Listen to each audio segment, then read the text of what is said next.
Ready for Bible study. Hatid lang nila ako sa may sakayan papunta sa ating Bible study. Diba? See? Wala pa rin jeep. Hello! O kahit pangit yung scenario, doon niya tinanggap ang kaligtasan. That's why there is never a bad time to receive Jesus. Yun, kaya nangyari yun. Kaya nangyari, inabandona niya si Jesus para kailanman ikaw hindi ka na niya Jesus got all the abandonment. Ang brewed coffee at syempre ang bilo-bilo. Wow, ang sarap naman to, ginata. Yan, ito na, this is it, pansit. Ayun, tapos na tayo sa gawain doon sa baba. Akit na nga ngayon.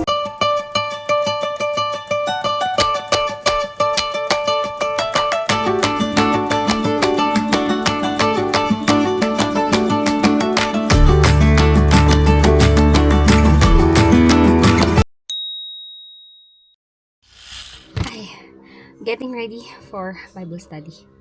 Yan. Konting ayos-ayos lang ng mukha at ng buhok. Para naman, medyo presentable tayo. Pati lang. Ano-ano lang. Para lang may kulay. Lalo na ang kilay. Kasi madalas very naked yung aking kilay.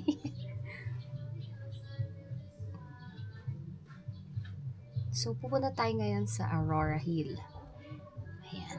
I'll see kung pwede akong ihatid nila daddy. Kung hindi, mag-jeep tayo. Ayan. And I'll be taking you with me para makita nyo naman anong setup natin ng home Bible studies. Ayan. Para may sneak peek lang naman. I cannot promise na ma-video ko yung buong Bible study, pero tignan natin kung kayanin ng camera, kung kayanin ng pagkakataon, and if the family would permit, ayan, i-record ko para maka-join din kayo sa Bible study ngayon. Kasi it's Good Friday of 2026. Ayan. So, quite special kasi holiday. So, hopefully marami tayong mga kapatid na makasama at maka-join sa ating Bible study. Tara! Andito kami sa driver's seat, hinihintay lang namin si daddy. Makikiusap kami kay Kuya Henry na sumama para kagahin si Jace. Kasi hatid lang nila ako sa may sakayan papunta sa ating Bible study. Diba, Jace? Super happy ka na. Tinatakpan si Mami. How about Kuya? Hi! Tinatakpan nga. Hello! Ayan na sila tito. Ayan. Sige, ito na ako sa aking normal seat. Yun. So, late na kasi kaya kailangan ko magpahatid sa may sakayan. Dito na po kayo. Sige. Oo. So, magpahatid sa may sakayan para hindi tayo malilate. So, ayun na. O siya, sige, mamaya na ulit. Bye! Walking down. Try ko maghanap ng jeep dito. So far parang walang gumabiyahe, kaya walking na ako. Sakay tayo ng Aurora.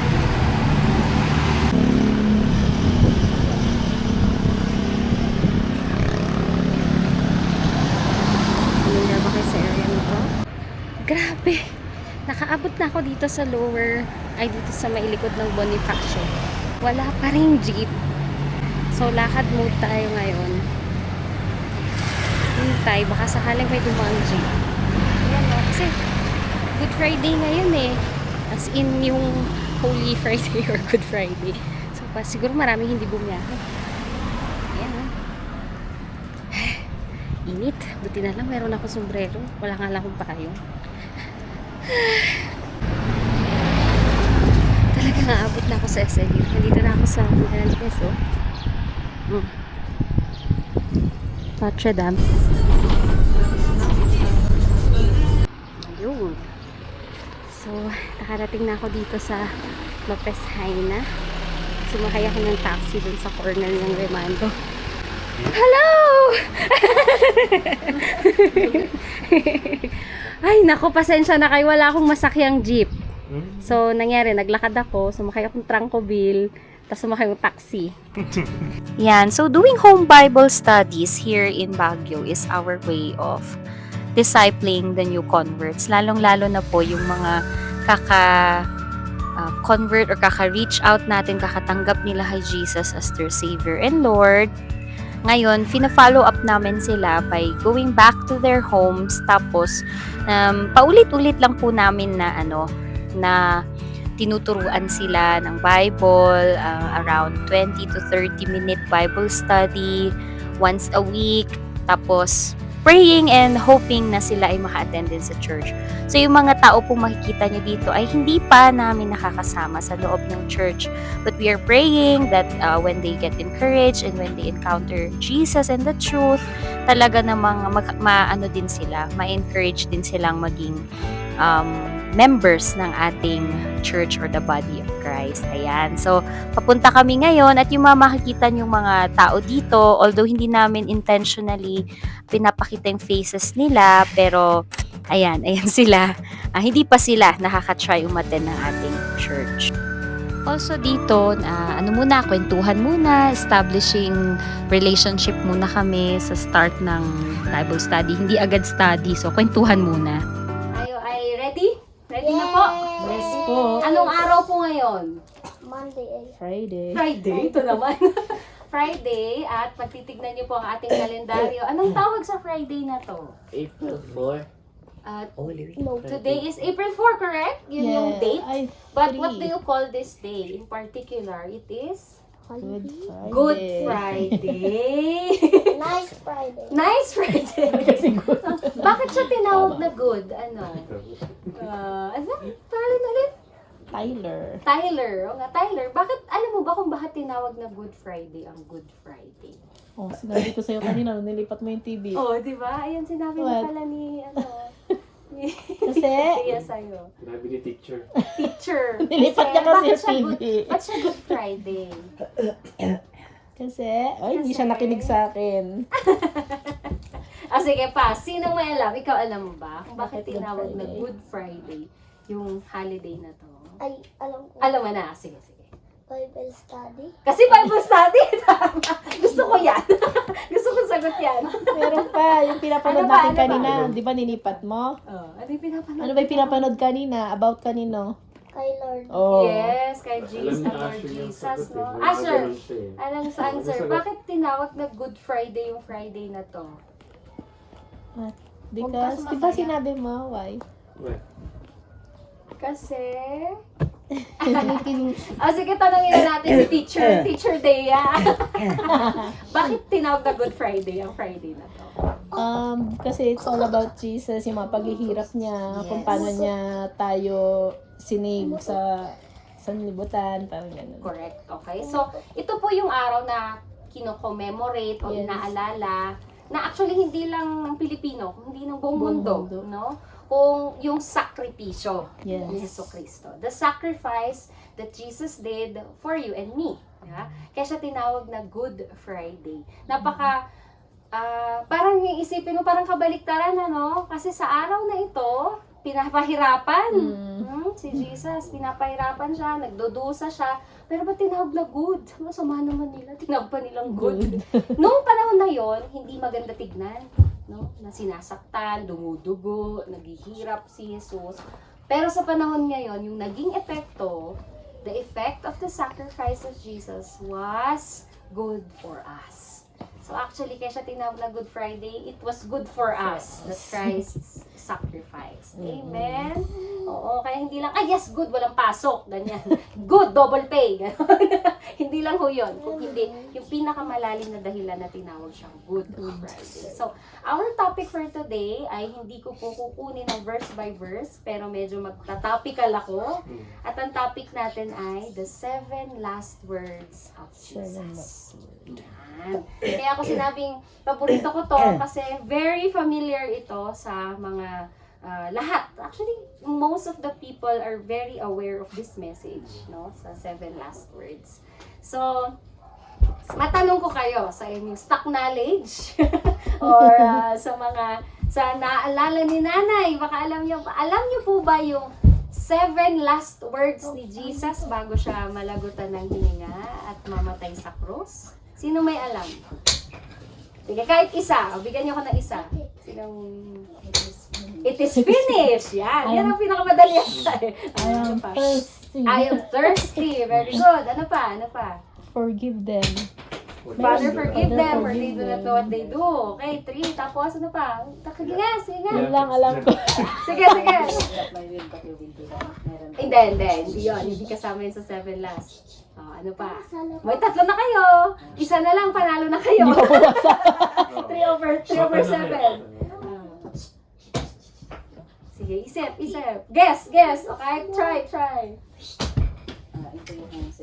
Ayun, yun yung last. Yun yung 7.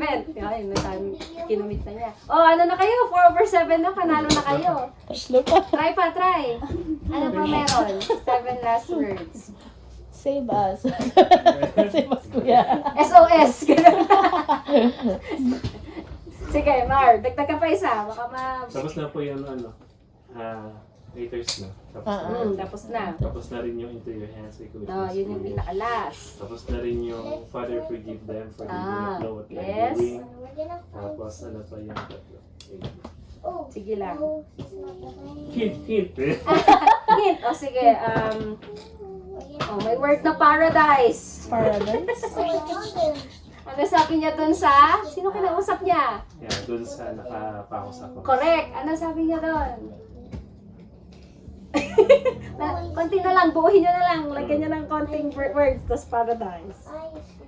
Paradise. Paradise. My God. Meron din yan. Why Oh, yan. forsaken me? Yes, very Why good. forsaken Naka-5 na me? kayo. Dalawa na lang. Kompleto na. Yun lang yung paradise. Yung paradise. Kompletuhin yung paradise. Ayun na lang. Very good girl ah. Ano na natin? Tapos na tayo. Okay, so mamaya, Hindi ko alam. mabubuo natin yan. Paradise. Ngayon naayusin natin in chronological order ng pagkakasabi ni Jesus. Bakit ba mahalaga pag-usapan ko? Alam niyo po, ang isang tao na mamamatay na, doon po manunumbalik sa kanya yung pinakamahalaga sa kanya. Diba? Pagka alam na niya na dying na, di ba? Yung nasa, papauwi na siya sa ating Panginoon, hindi na niya iisipin yung hindi mahalaga. Hindi niya iisipin na sino kayong magtatapon ng basura mamaya. Hindi na ganun ang isipin niya. Hindi niya iisipin sinong mamamalengke, hindi na siya mag-isip ng budget. Ang iisipin niya na lang, yung pinakamahalagang bagay at pinakamalapit sa puso niya, yung pinaka-major sa buhay niya, yun ang kanyang iisipin kapag malapit na siyang mamatay. Tama po ba? Diba? Kaya po, halimbawa, ang isang malapit ng mamatay, ang aalalahanin niya, yung asawa niya, mga anak niya, apo, diba? Yung mga mahal niya. O, yung iba, aminado tayo dyan, yung iba, mahal nila yung business nila. Mahal nila yung kanilang ari-arian. So, kaya kung may tinatawag na last will and testament, hinahabilin nila yung mga bagay na mahalaga sa kanilang puso at kanilang buhay. Yung most important in their lives, those will be the things that they would remember at their deathbed. Tama ba? Kaya po, nung si Jesus ay nakapako sa krus, yung last 7 words, hindi naman siya technically 7 salita, pero 7 statements siguro para mas accurate. The last 7 statements that Jesus said will reveal to us what is closest to His heart. Ano yung major para sa puso niya? Ano yung mahalaga para sa puso niya? Di ba kasi, yun pa yung ibibilin niya, kumbaga, sa buong mundo o sa atin. Yun ang mare-record sa Bible na huling mensahe niya. No? So, ano ba yung 7 huling statements na sinabi ni Jesus? Tignan natin. Mahahanap yung first. In chronological order to ng pagkakasabi niya, ha? Sa Luke 23:34. Yan. So, ano tayo ngayon? Medyo Luke 34. So, medyo, sabi ko nga sa inyo, dahil topical ito, hindi siya buong chapter ko na babasahin. Pick up lang ako ng mga verses. Pero syempre po, I encourage you na aralin nyo din po ito. Di ba? On your own. Basahin nyo siya para, ito pala yung nangyari. Ito pala yung una. Yeah. Sino pong nakakita na? 23:34. Luke 23. Yes, 23:34. Ayun. 23, 24. 34. Ay, 34. Ayun. Ayun. Sige nga, Dea, Ano mabasa. ba? 23, 34. Yes. Jesus said, "Forgive them, Father. They don't know what they are doing." Yun. So, yun yung nabanggit mo. Ikaw nga ata nag-mention na, ano? So, isa ito sa una, sabihin na natin, una sa 7 na sinabi ni Jesus. Nung sinasaktan siya ng mga Romano, kinukutsa siya ng mga Hudyo, basta lahat ng nanonood sa kanya. Mm-mm. Siyempre po, what do you think is Jesus experiencing that time? Was it desirable? Was it nice? Was it pleasant? Of course not, right? He was getting hurt, diba? Do you know what happened to Jesus before he was crucified? He was tortured, yeah? They were hurting his body, they were hurting his soul, they were hurting his feelings, diba? So sinasaktan nila si Jesus sa kahit na anong paraan na pwede. Diba? Sinasaktan nila yung reputasyon ni Jesus, dinukot siya, dinuruan siya, dilagyan siya ng crown of thorns, minamak siya, sinaktan din siya physically. Alam naman natin yan. If you have watched, nakapanood na po ba kayo ng movie o ng video kung saan pinakita? The Passion, yung pinakita yung sakripisyo ni Jesus. Nakita natin, nilalatigo siya, tinutulak siya.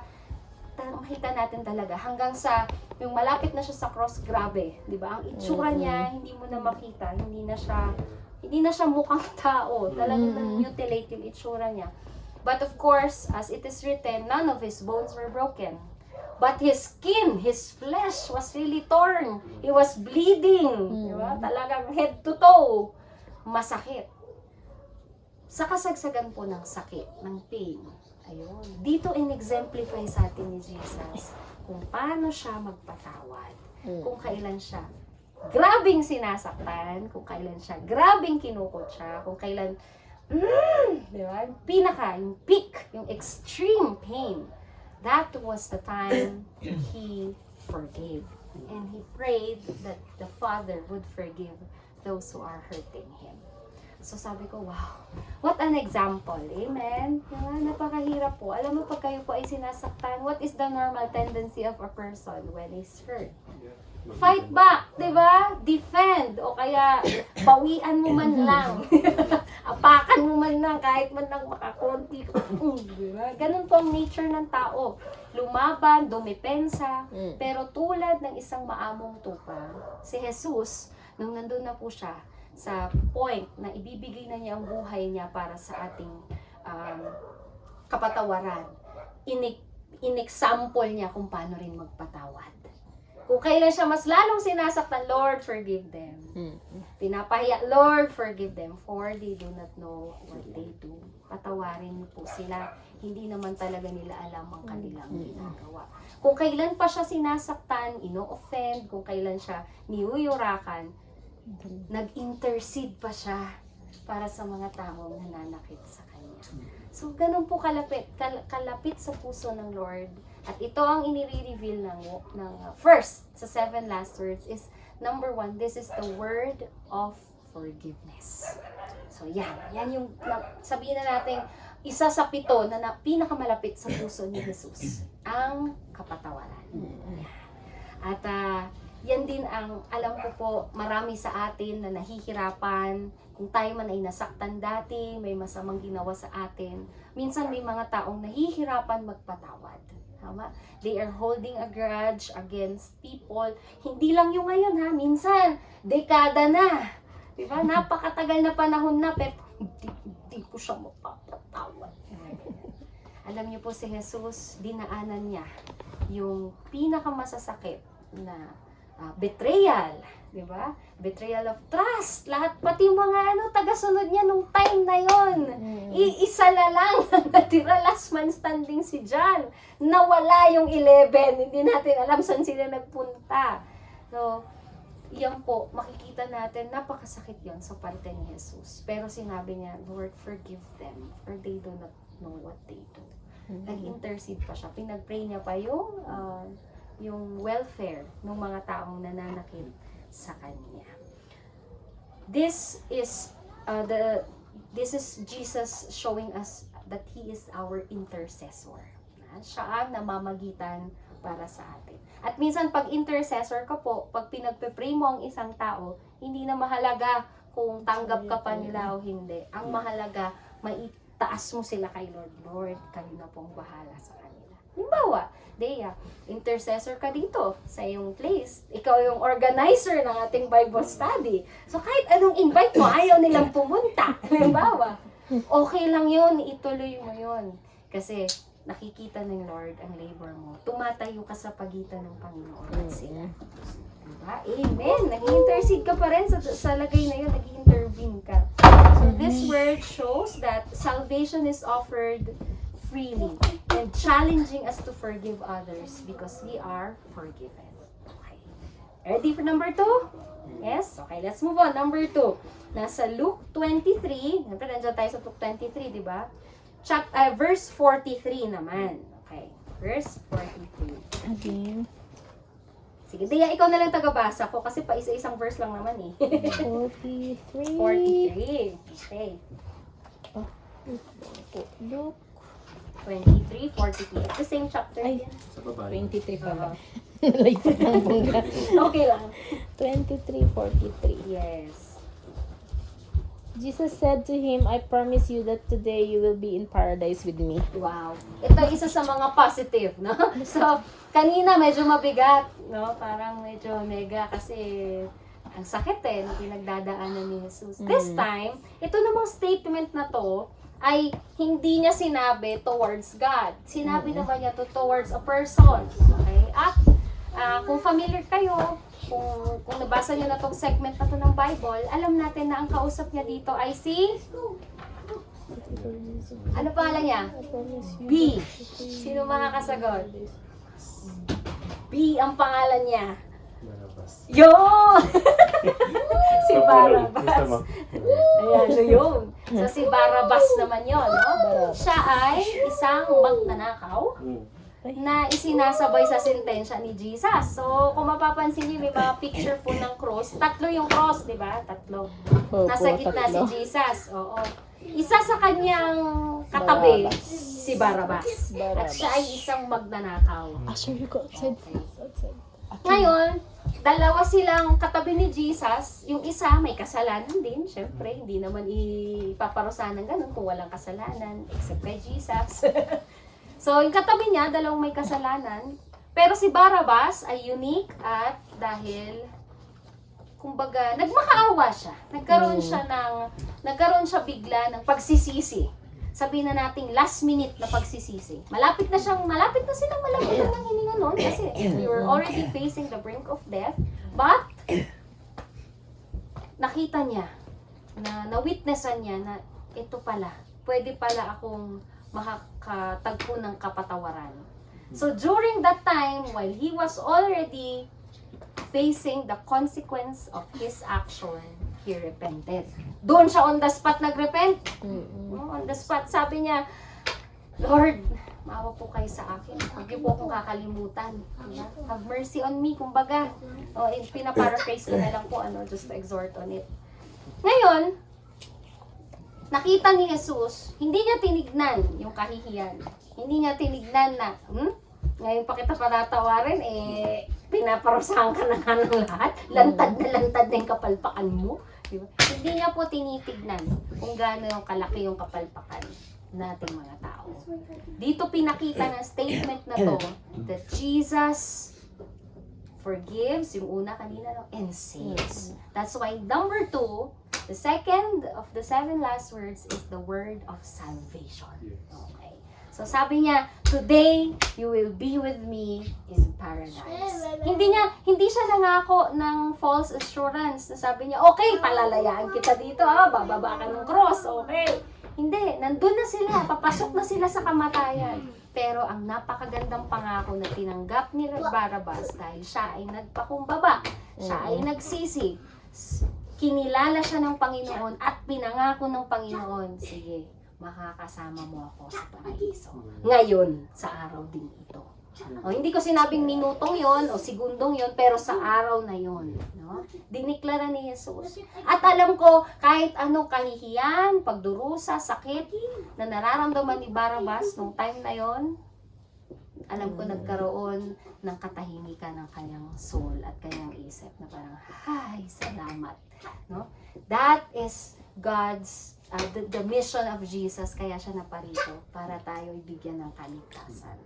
Ang tao nawang hindi ligtas, gagawa ng lahat ng kanyang magagawa para iligtas at isalba ang kanyang sarili. But we can never save ourselves. No one is righteous. Tama po?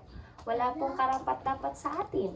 Kaya nung sinabi ni Jesus na maliligtas siya, doon lang siya natahimik, doon lang siya nagkaroon ng kapayapaan at doon niya lang nasabi, ay, siguro makahinga-hinga siya.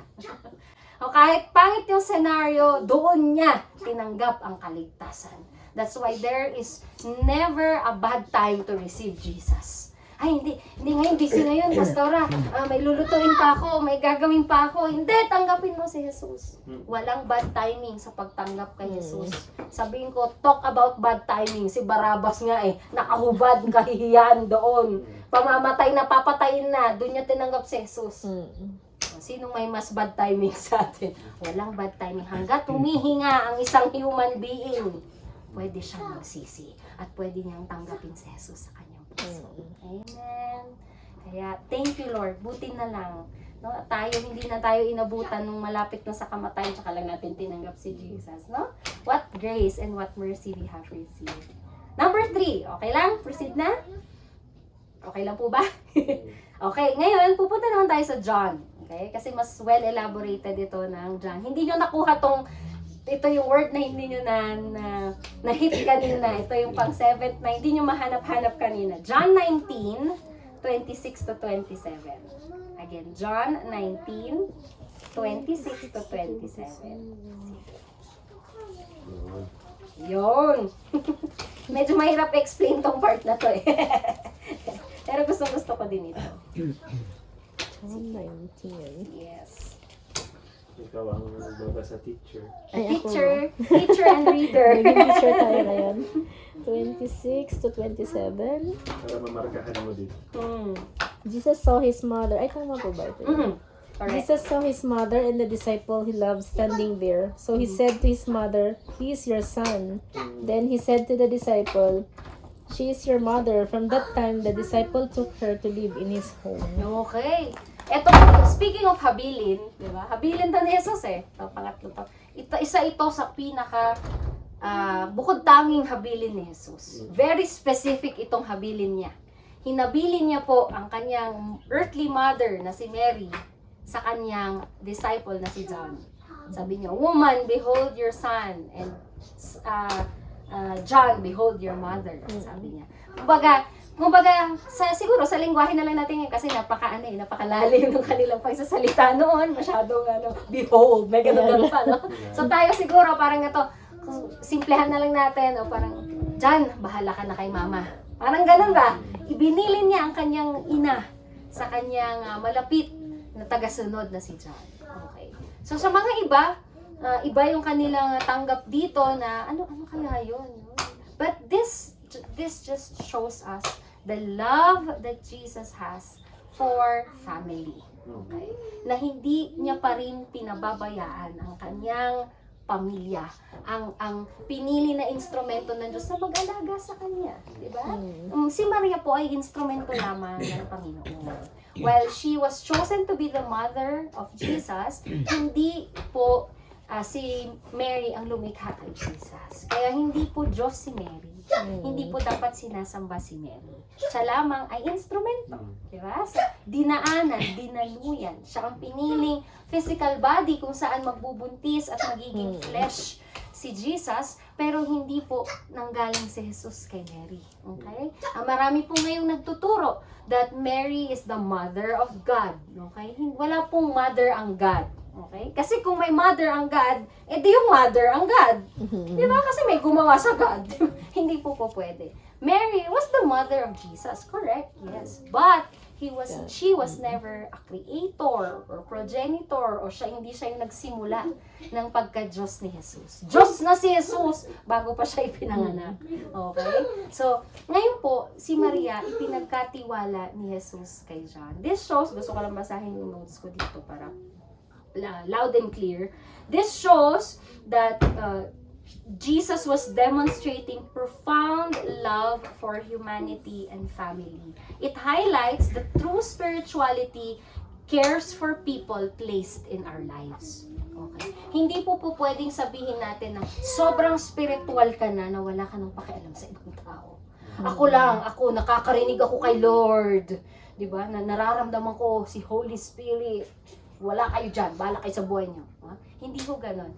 Jesus showed us na kung talagang may tunay tayong relasyon sa Diyos, marunong din tayong umibig sa kapwa at maging mabuting katiwala ng pamilya. Amen. Sidetrack lang, sabi sa Bible mismo ang nagtuturo sa atin na kung ang isang tao pinababayaan ang kanyang sariling pamilya, ay masahol pa siya o mas masama pa siya kaysa sa hindi Kristiyano. So, how much more tayo na Christians, di ba? Ang turi sa atin ng ating Diyos ay anak, no? So, pinapakita niya na may relasyon siya sa atin. Yung totoo nating biological na ama, biological nating ina, bakit hindi nating alagaan? Ang ating ama, inaalagaan tayo. Ang ama natin, inalagaan ang kanyang bugtong na anak. At ang bugtong na anak na to, inalagaan din ang kanyang physical mom. So, tayo din po. Dapat alagaan mo si mami mo, si daddy mo, si ading, di ba? You have to take care also of your family. You have to pray for your family, di ba? Kuya at kuya. So you have to pray for lola, for your titas, your mommy, your daddy. Yun, because Jesus showed us to love family. Okay ba? Kaya huwag mo sasaktan si ading. Hindi, huwag ganon. O kaya pag sinasabi ni mama, gawin to, obey. Yun, di ba? Because you as a Christian, Jesus showed us an example to love family. Okay ba? Okay? Yun ang makakalimutan. Don't forget that, okay? Okay, next. Ano na tayo? Number? So yung number 3 is the word of relationship.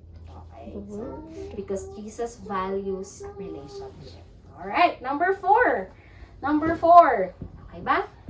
Matatagpuan natin sa Matthew 27:46. About 3 o'clock, Jesus cried out with a loud shout. Magti 3 o'clock na rin. Tamang-tama tayo. May biglang sumigaw. Sige. Eli. Ano ba? Eli yan, Eli. Eli lema sabachthani. Yun. Which means, my God, why did you abandon me? Ay, grabe, no? Ito na yung part na parang tinanong. oo, no? Parang tinalikuran siya. May Pinakamasakit na. Ito na, peak! Ano na? Kumbaga, climax ng pinakamasakit sa experience ng nararamdaman ni Jesus bilang tao. Kasi naging tao siya di ba? Nagkatawang tao siya. Isipin mo, si Jesus Christ, may faith, may relasyon sa Diyos Ama, nakakamukhaan niyang nagsasalita ang Ama. Sinabi niya, iniwan siya ng Ama. So marami ang nakaka-misinterpret dito. Si Jesus nga, iniwan ni God, tayo po. No. Okay, let me explain to you why this happened and the importance of this statement. This is number tayo? Number 4 na, no? This is the word of abandonment. Naku, inabandon na siya. Pero bakit mahalaga itong word na ito sa 7? Kasi po, this means na, alam nyo ba, nung sabi natin si Jesus ang ating Savior, ibig sabihin, yung sins natin, ililipat sa Kanya. Sino nagkaroon dito ng laptop, tapos may itatransfer kang file sa USB? Nasubukan nyo na ba yun? Tapos pag malaki yung file, pag tinatransfer mo, 10%, 20%, loading, no? Hanggang sa maging 100%, nailipat, no? Hindi lang copy, na i-transfer dun sa USB yung file. Parang ganun ho yung nangyari sa pagkakataon na to. This was the point na mako-complete na yung transfer of sin. to the body of Jesus Christ. Mapupunta na lahat sa Kanya. Naglo-loading na. Kumbaga, lumilipat na, nagpa-process na, umiikot na ganyan. Lahat ng kasalanan ng lahat ng tao mula kay Adan hanggang sa magiging huling tao ng mundo. Na hindi pa nag-exist ngayon. Hindi pa naipapanganak. Lahat ng kasalanan na yon. Doon sa point na sinabi niya to, my God, why have you forsaken me? Yun yung time na nag 100%, lumipat lahat ng sin, napunta lahat kay Jesus. That's why, ang naramdaman daw ni Jesus noon, when theologians would explain this, tumalikod ang Ama sa Kanya. Parang nandiri, parang humiwalay, gumanon ang Ama sa Kanya. Ayaw niyang makita yung pagdurusa kasi lumipat sa pinakamahal niyang anak lahat ng kasalanan ng tao. Yung bang pinakamahal niya, nalagyan ng pinakakinamumuhian niya, nilipat lahat sa Kanya. So this was the point in history that all the sins of the world were transferred to Jesus. Nandun talaga, parang in-explain ko lang po ito in an illustrative way kasi napakahirap i-explain. So nung lumipat na yon, lumingon, nag-look away ang Diyos for the first time in the life of Jesus. From His birth till that point, hindi nawala ang mata ng Panginoon sa Kanya, Panginoong Ama. Pero nung lumipat lahat ng kasalanan, He turned away. Tumalikod siya. Hindi niya maatim na makita na yung pinakamahal na niya ang may dala ng lahat ng kasalanan ng mundo. At sabi ko, Lord, ang pangit naman nito. Ayaw ko yan noon sa 7 last words. Kasi, bakit ko iniwan? Di ba sabi mo, you will never leave us nor forsake us. Yun. Kaya nangyari yun. Kaya nangyaring inabandona niya si Jesus. Para kailanman ikaw, hindi ka na niya abandonahin. Sinalo ni Jesus lahat ng pag-aabandona. Sinalo ni Jesus lahat ng pangungulila. Para tayo kailanman, hindi natin maramdaman na parang wala nang nagmamahal sa akin. Parang mag-isa na lang ako. No? Hindi po. Hindi na yun mangyayari.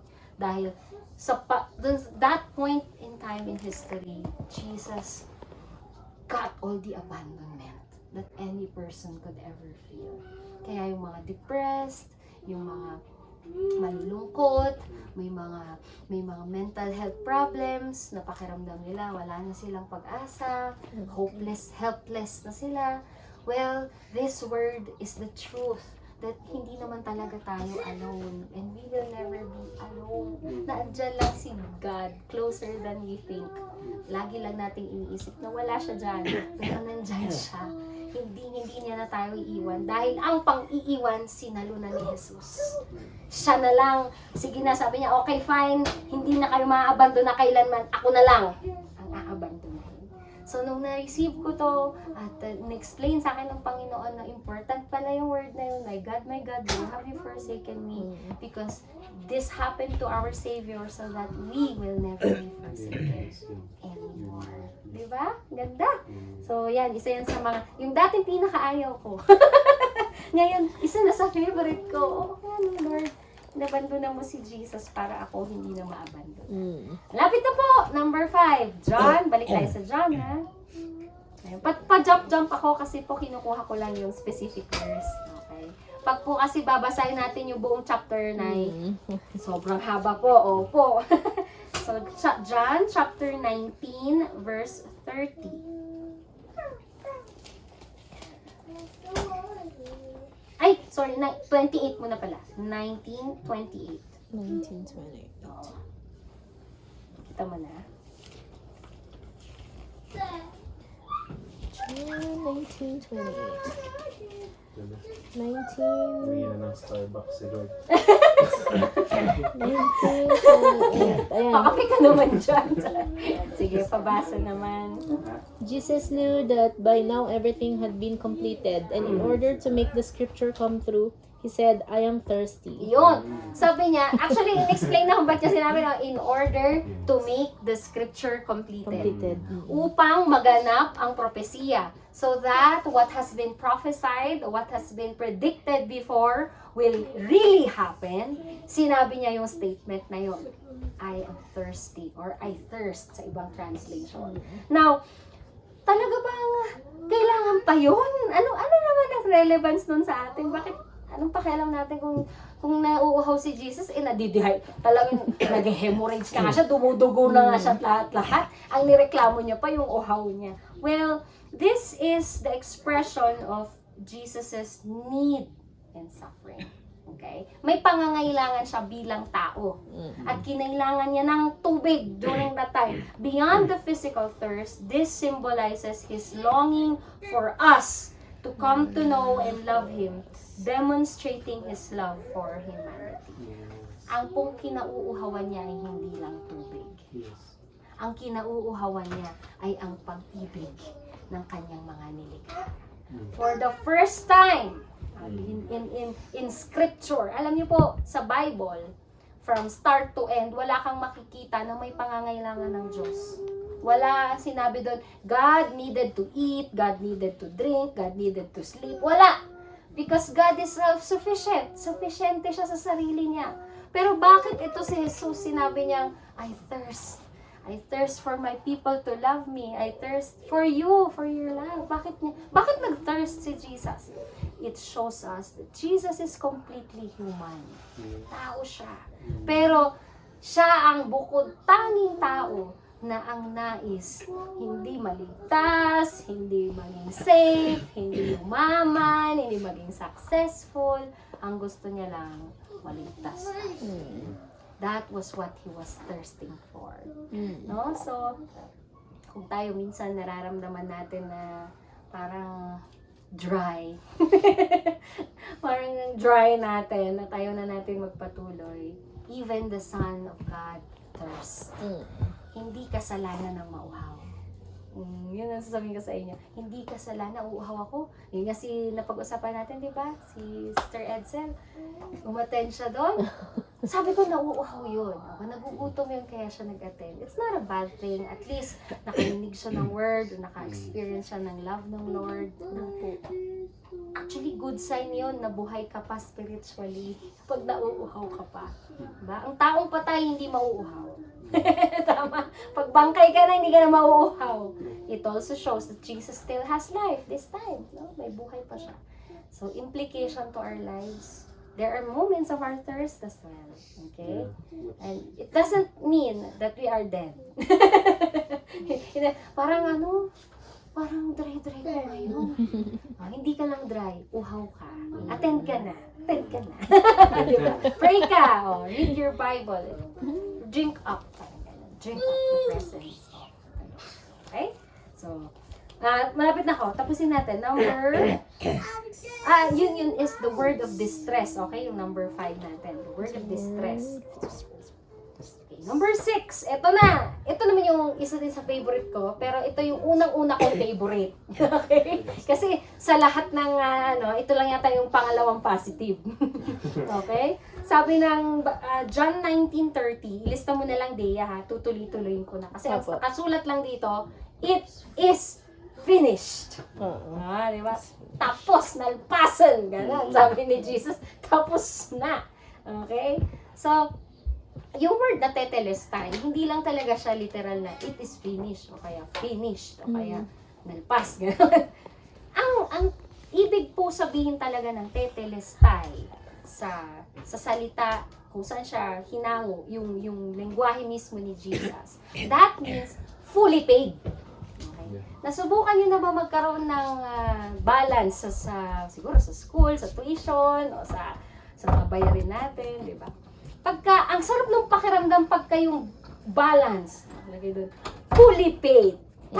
Di ba? Yes.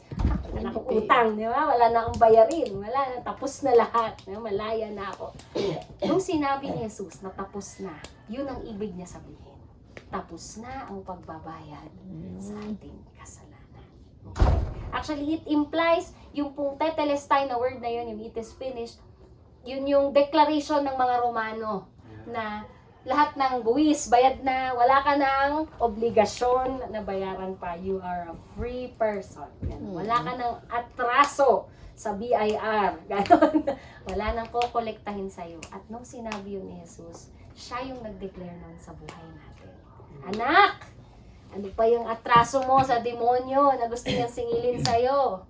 It is paid fully paid. It is finished. No? So, sabi ko, Lord, di ba sa 7 last words, dapat ito yung 7? Kasi finished. Bakit may isa pa? Kasi 6 lang siya. Now, ito muna number 6. This is the word of triumph. Okay? So, nag-triumph na. Actually, sa point na to, diniklara na ni Lord, panalo na tayo! Ganun. Panalo na, tapos na. Kanina, yung my God, where you have you forsaken me? Nailipat na lahat. Kaya parang yun na yung peak ng kadiliman na lumipat na lahat ng kasalanan sa kanya. Tapos nauhaw na siya. Sabi niya, nako, sana man lang sa pagsasakripisyo kong to, mahalin man lang nila ako. Diba? Parang ganun ba? Parang naglong siya. Pero nung pagkatapos yung mag-thirst, binigyan naman siya ng kaunting sour wine. No? Meron namang ginanon sa bibig niya. Pero hindi yun dahil doon, hindi yung satisfaction na yun na nakuha niya. Nalaman na niya na tapos na. Sinalo ko na ang lahat ng kasalanan ng mundo, naging na akong kordero. Ayan, yung word na kordero. Pakalalim. Kinakanta ko pa yun noon nung Catholic ako. Na nag-aalis ng mga kasalanan. No, kinakanta ko noon, pero hindi ko naiintindihan yun noon. Ngayon, naiintindihan ko na. Natunay nga siya ang kordero natin. Siya na yung, pag kordero kasi ano yan eh, Spanish word yan ng lamb, no? So yun ang sacrifice, yun yung papatayin, no? Instead na tayo yung papatayin. So sabi niya, panalo na! Ako na yung pinapatay, hindi ka na papatayin. Ito na, last minute na.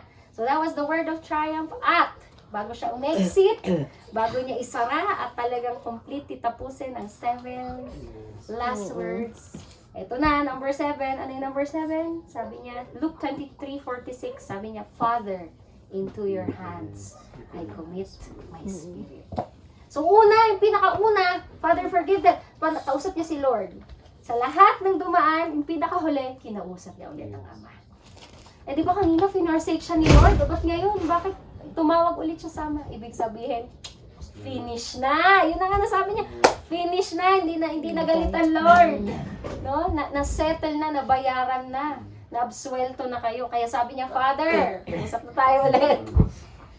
Eto na ako, papunta na ako sa'yo. Pabalik na ako sa'yo, Lord. Mission accomplished na. Mission accomplished. So technically, dyan sa 7 last words na yan yung mission accomplished, hindi yung it is finished. No? Ito talaga yung mission accomplished. Ito yung sinasabi niya, Lord, I'm coming back. Kumbaga, OTW. I'm on the way, Lord. I'm on the way, Dad. Pauwi na ako. Parang gano'n.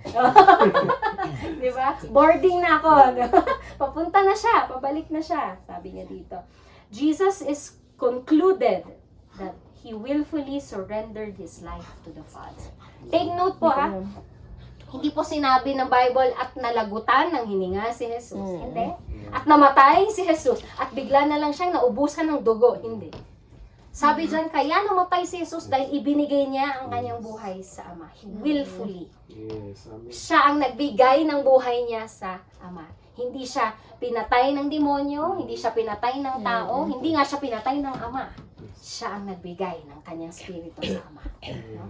Into your hands, I commit my spirit. So technically, no one killed Jesus. It was His willful sacrifice to give His life. Okay? Kaya hindi po tama yung sabihin, ay si Jesus nagpakamatay para sa akin. Hindi siya nagpakamatay. Inalay niya ang kanyang buhay. Okay po. This reflects complete trust and obedience, setting an example of faith for all of us who follow Him. Okay po. So ganun din tayo. Pag tayo po ay nasa Diyos, let's commit our life to the Lord. Let's commit even our death to the Lord. Kinumit niya yung buong life niya, and during His death, kinumit niya din. Ang death hindi dapat kinatatakutan. Finish line lang yan. Linya nga lang ang death eh. Yun po ang maganda sa ating mga Kristiyano. Yun pong, akala ng iba, ay yung death, pagtawid mo doon, wala na. Bangin na lang, nahulog ka na, tapos na. Wala. Hindi po ganun. Tayong may buhay na walang hanggan. Pagtawid mo sa death, mas level up ka pa, na-promote ka pa sa kalwalhatian ng Diyos kapag ikaw ay tumawid sa kamatayan. And that was what Jesus said to us, the hope, the truth, the glory of our hope, na mayroon pang buhay na walang Amen. So kahit na parang ay, ang lungkot ngayon, hindi namin inaalala. O actually, ganito po yung nasa relihiyon ako. Pag Friday, na Good Friday, tawag sa Pilipinas, Biyernes Santo, lahat kami nakahilata lang. Walang gagawa, walang Bawal. effort, Bawal. walang maliligo, walang magugupit ng kuko, walang, di ba, walang kakain, lalo na karne, bawal magkarne, kailangan ano lang, kailangan fasting, di ba, kasi malungkot tayong lahat. Ngayon namatay si Jesus. Ganun po. Walang ngingiti, walang magtatawanan, walang mag-iingay, walang manunood ng masasaya sa TV. Lahat ng mabubuksan noon po kasi ano lang kami, walang cable yan, yung nakukuha lang ng antena. O, yung Channel 2 at saka Channel 7, puro ganun. Tapos yung mga umiiyak, puro yung mga pagpapasakit. Tapos ang news laging mga naggaganyan, nagpepenitensya. Ako, nung nasa relihiyon po ako, talaga, pag Biyernes Santo, ang mukha namin, Biyernes Santo talaga. Pero nung na-born again tayo, at nabasa natin to sa scripture, it's not something to be sad about. Diba? Sa totoo lang, ito ay dapat natin ipagpasalamat. Kaya nga siya Good Friday. Kung talagang naintindihan mo yung nangyari nung kino-commemorate natin, mga gantong oras yun eh. Pasado 3:00 ng Biyernes, di ba? Parang ganito yun eh. Parang saktong ganda ng timing. Sakto rin yung message. Parang mga 2026 years ago. Mga ganon. Ngayon, maiintindihan na natin kung bakit siya Good Friday. It was really a Good Friday. It was a Friday of victory. It was a Friday of accomplishment of the life mission of Jesus. It was a Friday where sin has been defeated. Diba? So, ayan o. Tapos na yung BS. Nagme-merienda na kami. Kahit naman ko pag-ulam na pag sa kahoy. Ang sarap namin bintang. Wow, ganda ng view dito sa aming Bible study. Ayan, katatapos ng BS. Ito yung view dito. Ang daming bahay dito.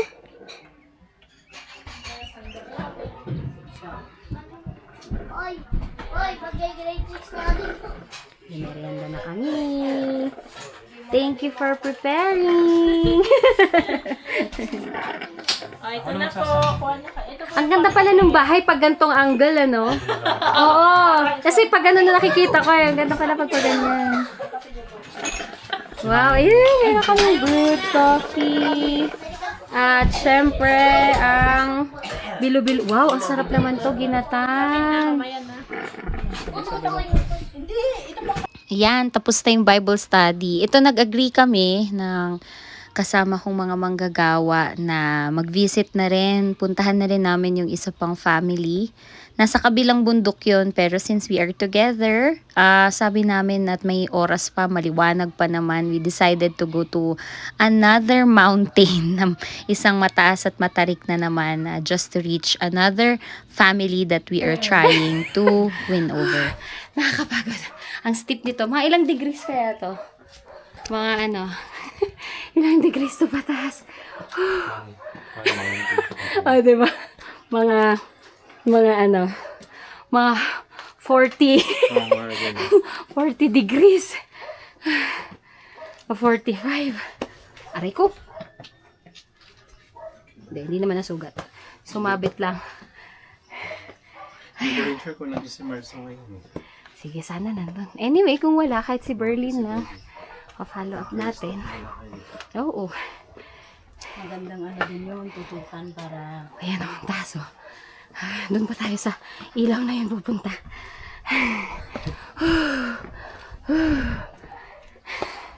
At least dito, pupunta ka sa BS, hindi ka papagod.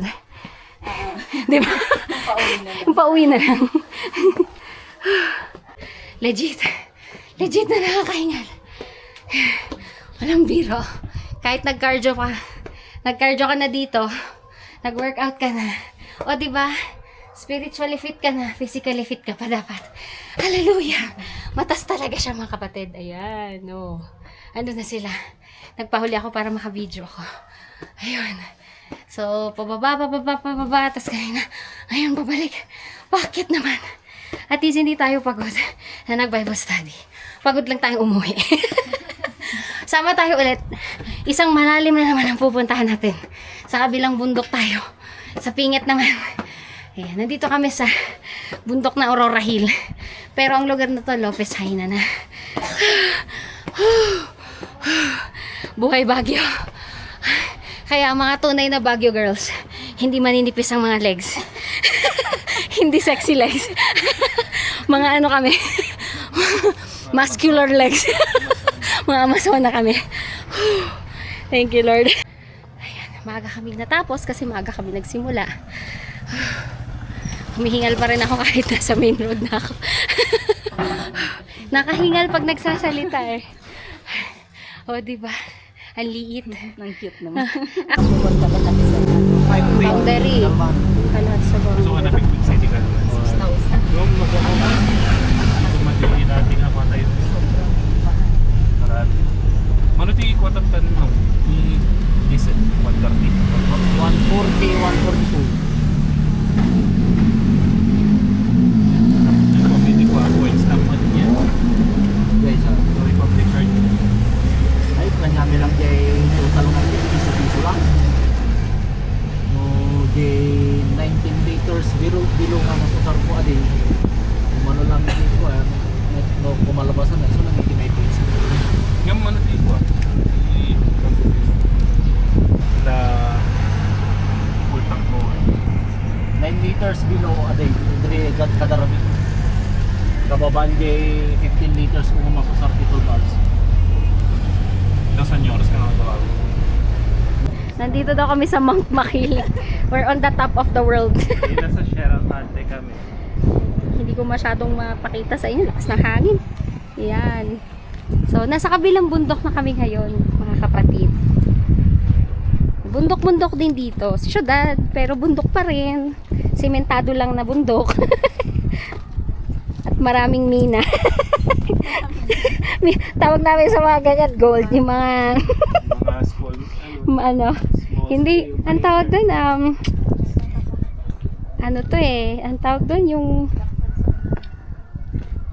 mines, small scale mine. small scale mining. Ay, nako. Ayun. Kaya ibabaliktad ko yung camera. Oh, see? Ayan. Hello! Pababa naman kami dito kami sa Pingit.